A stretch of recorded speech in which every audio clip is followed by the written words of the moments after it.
Hey, welcome. So, we're on the roads literally every single day, right? But have you ever stopped to think about the official rules that define everything we do out there? Today, we're going to decode the nitty gritty legal definitions of our cars, the roads themselves, and even what it legally means to be a pedestrian. You might be surprised. Let's get into it. All right, to kick things off, I've got a question for you.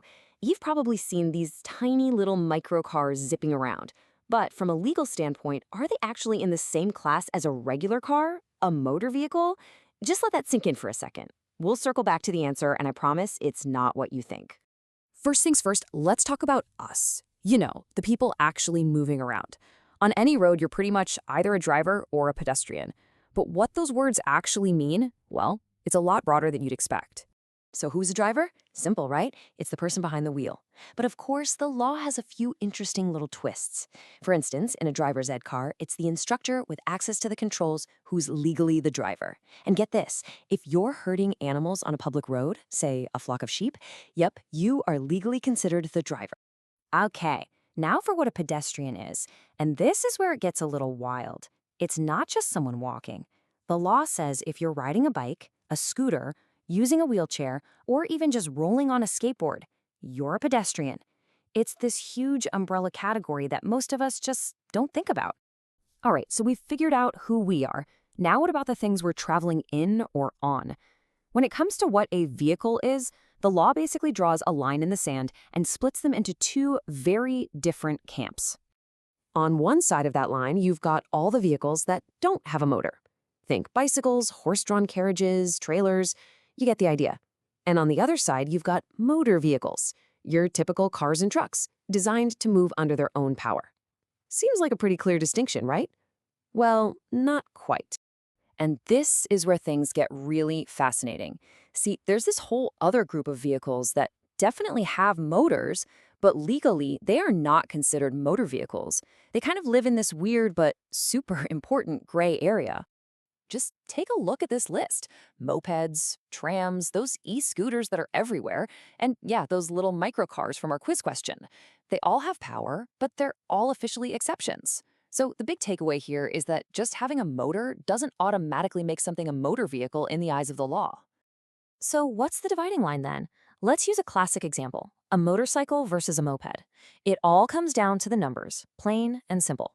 If your two-wheeler's engine is bigger than 50 cc, or it can go faster than 45 kilometers per hour, congrats, you've got a motorcycle.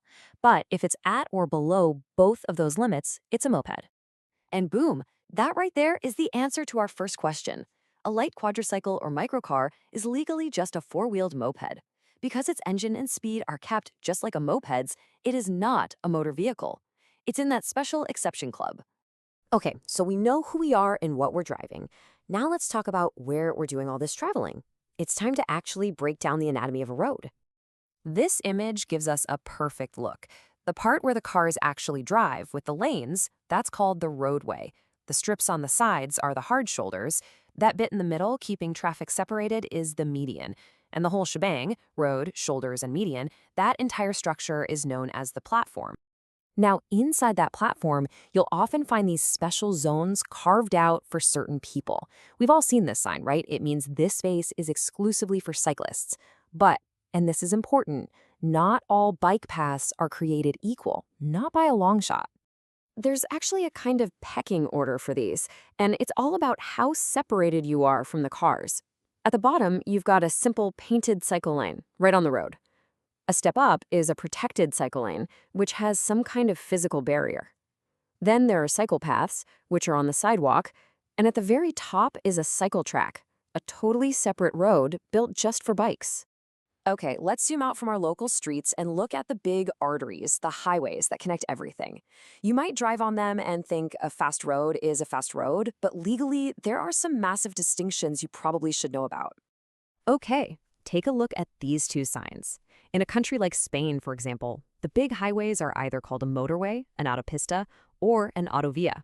They look almost identical to the average driver, but their legal definitions are worlds apart. Any guesses what the differences are?